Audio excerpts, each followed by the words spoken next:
Cody Springer, and this is for Management 310 with Professor Zhang.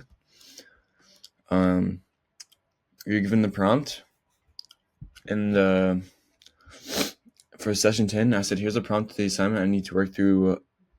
I need to analyze this problem using the driver framework. But first, I want to work through the first step, which is define and discover D. And so the project is Starbucks' proposed flagship roastery. Business objective is to determine if the flagship roastery project creates value for Starbucks. And then the recommendation goal is provide an accept/reject recommendation based on project's net present value and other capital budgeting metrics.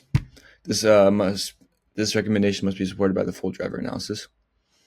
And then some other key parameters: the hurdle rate, WACC, which is 8.5%, used as the discount rate, initial investment $12 million, depreciation straight line 10 years, working capital $500,000, project life 10 years, and then some other ones, tax rate 25%.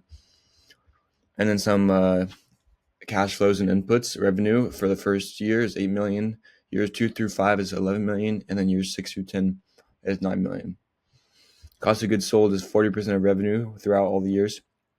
And then labor cost is also $2.5 million throughout the years. And then the written utilities and marketing costs are also there. As we move on to our portion of driver framework, which is refine and research, the initial investment building of $12 million is depreciated using straight line over the project's 10-year life, which you take the initial investment divided by the project life, which will be $1.2 million each year. It'll depreciate. And then the operating cash flows is the primary engine of the project's value. We need to calculate the annual revenues and operating costs. The costs are cost of goods sold, $3.2 million for the first year, $4.4 million for 2 through 5, and $3.6 million through years 6 through 10. And then add in all the fixed costs. So the total operating cost for years 1 is $6.8 million, years 2 through 5 is $7.8 million, and then years 6 through 10 is $7 million. And then next, we need to establish the capital budgeting metrics. The NPV, the primary metric, it represents the value created or destroyed by the project. A positive NPV means accept the project. We need to find if the internal rate of return is higher than the WACC, which is given 8.5%. And then we need to prepare the cash flow schedule structure. As we move on, we got to use all this information to implement and investigate, which is where we construct the full 10-year pro forma income statement, calculate the annual cash flows, and determine the core metrics. And then I said, I need you to build a year 0 through 10 incremental cash flow schedule that includes revenue, operating costs, depreciation, tax shields, taxes, working capital changes, and terminal value, and also calculate the NPV, IRR, discounted payback period, simple rate of return, and then some other ones. So for the cash flows, revenue, each year is listed, and then you take away all the cost of goods sold, fixed operating costs, depreciation, all of the good stuff. This is developed in Python using code to figure out all these values. But the free cash flow, year 0 is negative 12.5 million, which is like the initial investment. And then each year it goes up 1.2 million, 2.7 million, 1.8 million, 4.55 million. And then core capital budgeting metrics, base values in the free cash flow stream, and the WACC of 8.5%. Net present value is 2.332%, or not 2%, $2.3 million, which is, we accept this because it's higher than 0, which is the net present value. Internal rate of return is 12.33%. We accept that because it's higher than the WACC, which is 8.5%.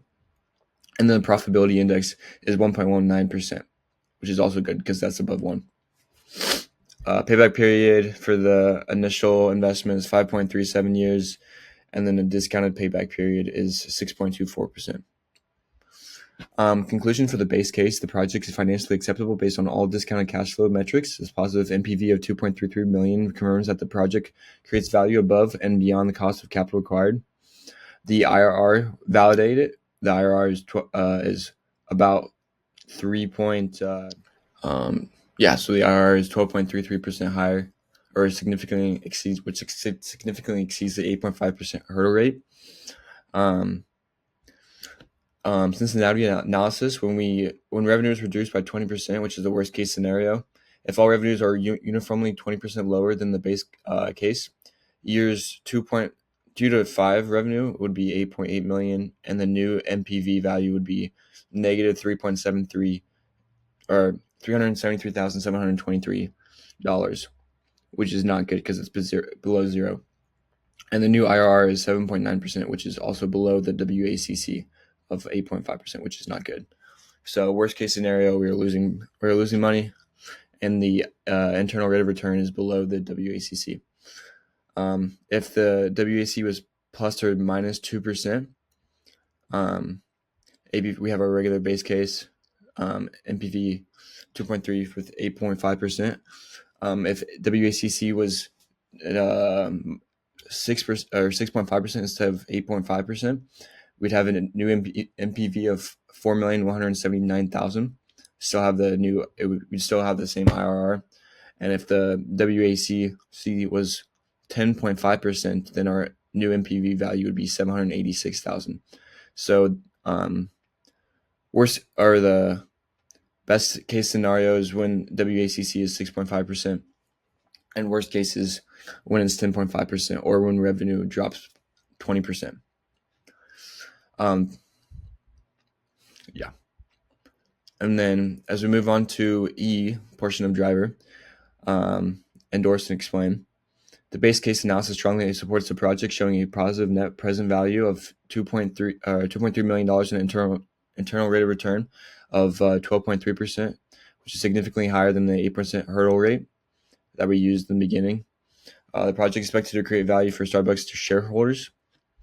For the strategic fit, flagship groceries align with Starbucks' long-term strategy of moving beyond traditional stores to create a premium experimental third place. As they say, they serve as coffee labs to test new products and techniques. Brand impact of this: extremely positive. The roastery concept elevates the Starbucks Reserve brand, conveying high-quality craftsmanship and exclusivity. It serves as a physical showcase for the coffee's original story and process, deepening consumer loyalty and justifying premium pricing. And then the key project risks: revenue risk sensitivity. The greatest risk is failure to meet the ambitious sales forecast, particularly in the initial years. Sensitivity analysis show that a 20% revenue reduction makes the project financially unviable because it made NPV negative 373,000.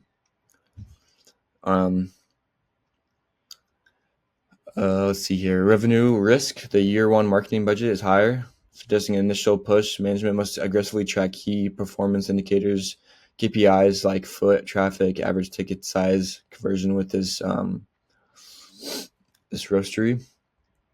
And then cost overruns mitigation. The initial $12 million outlay is a significant lump sum, strict project management, and must be enforced to prevent unexpected construction or equipment costs. Let's move on to R, which we reflect. I say that we proceed with the investment based on the positive financial returns. However, the project's success is highly dependent on achieving the projected revenue. Management should focus on resources on market execution and operational excellence to ensure the experimental investment translates into the expected sales figures. Thank you.